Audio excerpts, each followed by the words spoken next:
Alright, welcome everyone to another episode. Today I'm going to be doing something quite different. I'm going to be pretty much reviewing a game that took place roughly 4 hours ago between two people from my chess club at school. And in particular, I'm going to be looking at the Stafford Gambit with e4, e5. Um, so let's get straight into it. So we see e4, e5, knight f3, knight f6. Now this is slightly common in for black in e4 openings. E4, E5 openings. It's not as common as something like knight C6, but it's pretty much saying that if you want to take this E5 pawn, I'll happily take this E4 pawn.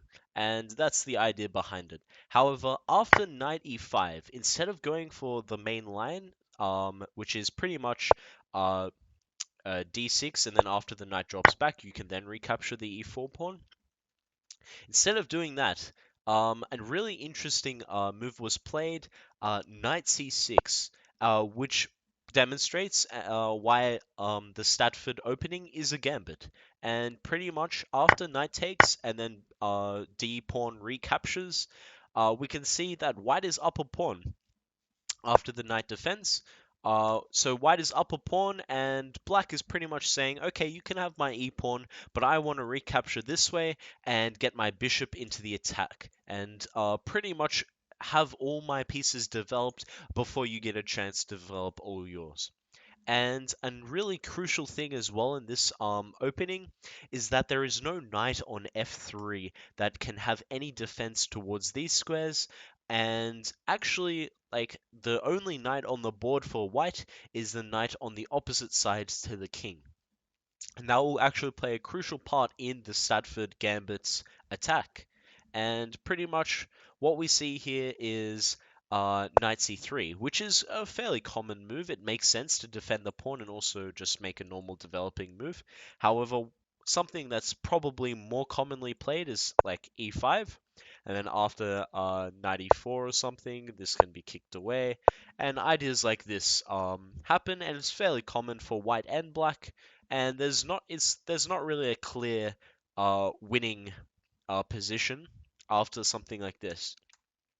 However, we see knight c3, and after knight c3, immediately we go in for the attack, and EdSummers here plays bishop c5, which is pretty much saying, okay, let's target this f2 weakness.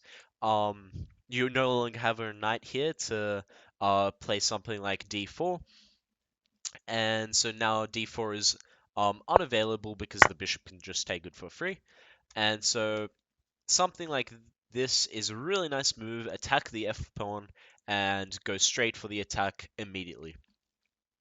Now here, what's commonly played is something like bishop e2.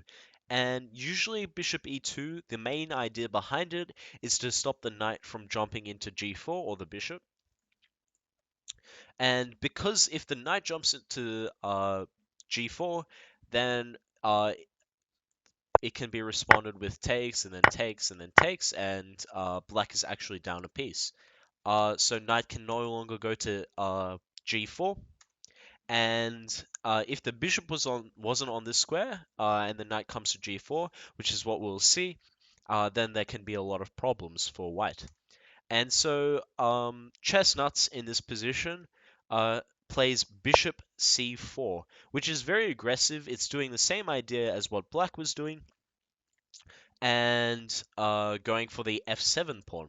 However, white does not have a knight on f3 like black does on f6, and black immediately goes for knight g4, which is lovely stuff. It's going for this weakness on the f2 square. There's no bishop on e2, saying not the knight that cannot come to g4 without losing a piece. So here, actually, the only good move in this position is rook f1. And you may think, well, how is rook f1 a good move? It's terrible. It closes off the king. It pretty much, after something like this, it's not very good for the king. There's no development happening. But the idea behind this, it's the only way that successfully defends the pawn without completely losing it for free. And you might be thinking, okay, why not knight h2? Why not just take the pawn, attack the rook, and force the rook away? Um, well, there is this really sneaky idea of queen h5, which is threatening checkmate, threatening the knight, and also threatening the bishop at the same time. So something like that cannot be played because probably the only way to defend is either by castling or by playing queen e2, or sorry, e7 rather, and this knight can just be picked up for free. So the pawn on h2 cannot be taken. What about something like queen f6, putting more pressure on this pawn? Well, queen e2 can actually be played, and then something like d3, getting the bishop out, and these sort of ideas. Pretty much trying castle queenside means that white isn't losing at all in this position. However, after castles, which was what was played in the game by ChessNutz, we can immediately see that black can get a really quick attack with this great development from the gambit by playing queen h4. And pretty much what this does is it sets up a checkmate in one, and it also adds an extra attacker to the f2 square. Now, a really important thing to note as well in this sort of opening is that without this pawn recapturing on c6, this knight could never have made it to g4 because the bishop would not be defending it on g4. And so the whole point of this opening is to try and go for an immediate attack on the king and get this bishop developed to c5. And this is a really nice line. White has pretty much played into the tricks and is forced to play something like h3, which is probably the best move in this position.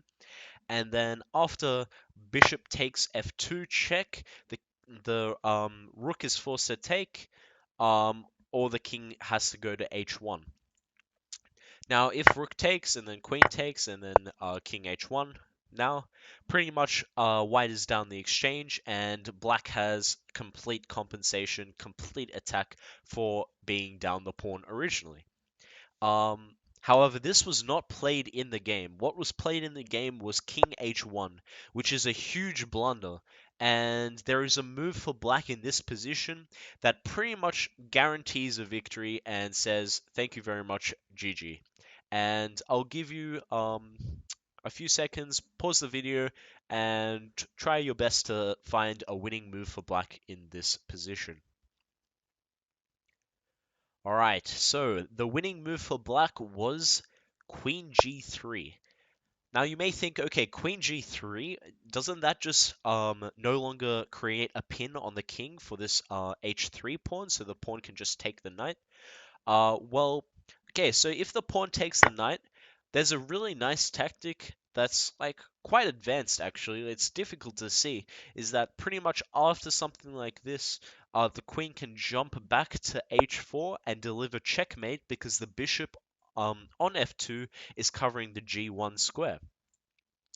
And yeah, something like this would be really nice for black. Really, really cool checkmate. So obviously the pawn cannot take the knight. And there is this massive threat of queen takes h2, queen h2, defended by the knight delivering checkmate as well. So now the only way to stop this checkmate is by getting rid of one of these two pieces. We've already established that the pawn cannot get rid of one of these pieces because the checkmate is delivered. And so the queen must get rid of this piece, and then the bishop can recapture on g4, and pretty much white is down an entire queen, and we can call it a GG. However, what was played in the actual game was something quite different, which was bishop d4. And I can sort of understand the idea behind this move. You want to try and go knight f2 and force the exchange. However, something like queen f3 in this position to immediately go for an attack on the f7 square and a counter attack. Pretty much after something like this, suggests that white is now perfectly fine, being down the exchange, having a few pawns, um, and a really nice attack.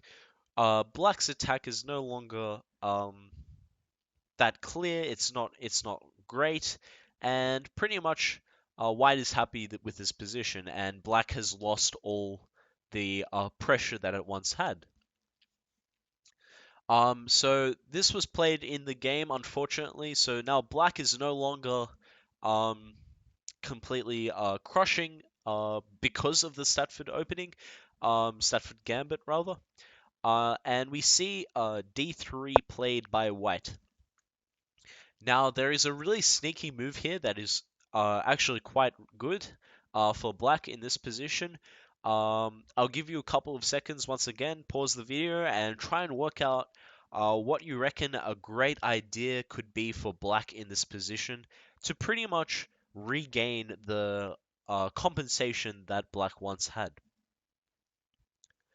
Alright, so for those of you who found the move, or for those of you who didn't, bishop takes h3 is actually a solid move to play in this position because, of course, if the pawn recaptures, the queen can take h3, similar to queen h4 in the earlier position, delivering checkmate because the bishop covers g1. Now, so in this position, the only move to stop checkmate ideas is actually quite hard to see. Um, Bishop g5 is the move, and after queen recaptures, because it's forced to recapture because you're under check, the pawn can recapture the h3 bishop, and the rook also covers g1, so there are no checkmate ideas. So white is actually fine in this position, the bishop is under attack, and white is doing okay. However, black still has some initiative, is the exchange up, and has regained a pawn with really nice bishop and queen ideas that can come later in this position. However, this was not played. What was played was bishop back to d4 again, a second time, and after knight back to e2, we can start to see that slowly black's attack crumbles and white's counter-attack is put in place. So queen e1 check makes a lot of sense, wants to um, try and take advantage of this knight.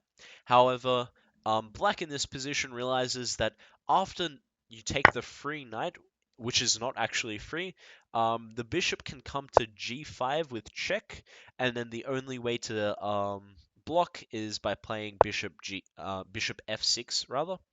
And after takes, queen can recapture f6 and fork the king and the rook at the same time. And after king across or king up, for instance, queen can take the h8 rook, and white is up 2 pawns and completely winning in this position. So it was correct of black to not take the knight, and instead bishop e5 check was played after bishop f4 block, and then take with check, and then knight recaptures. Queen took the rook on a1, which is a massive blunder. Um, and there is mate in a couple of moves, or 3 moves to be exact. And pause the video and try and find what the checkmate may be. Okay, so what was played in the game was knight e6, and after being forced to take it with the bishop can recapture on e6, and there is no way of stopping this queen d7 checkmate. So black resigned in this position. The only move that he can do is something like a check and then prolong the game further, and there's inevitable checkmate. The only way to stop this and actually make the position okay for black in this situation was to play queen h4 once again and pretty much stop any ideas. So if knight still plays to e6 and then bishop takes and then bishop takes, queen checkmate can be stopped by queen coming to e7, and you are up the exchange. Of course, white has some compensation. has an extra pawn, but both sides are fairly equal in this position, and it can be played further. Unfortunately, in the game, this was not played, and checkmate was going to be given by white. Okay, so if we recap pretty much what happened in this game was very interesting stuff. Unfortunately, black missed a very clear win of playing um, queen g3. Um, and this demonstrates why the Stafford opening, the Stafford Gambit, can be really, really powerful, really, really explosive, and allow black to develop really quickly and create a really big attack on the king side. So something like this was um, evidently very powerful, and unfortunately, this queen g3 move was missed to guarantee being up an entire queen for the rest of the game, and probably white would have resigned after that point. And then after this, black unfortunately lost.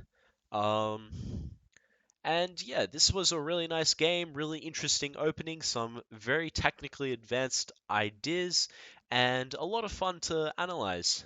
So I hope you guys enjoyed something different, something interesting, and let me know if you guys want to see more of this stuff. And please send through some of your games if you want to me to analyze them. I'd be happy to review them and upload some more videos on this. Okay, so thank you all for watching, and I'll see you next time.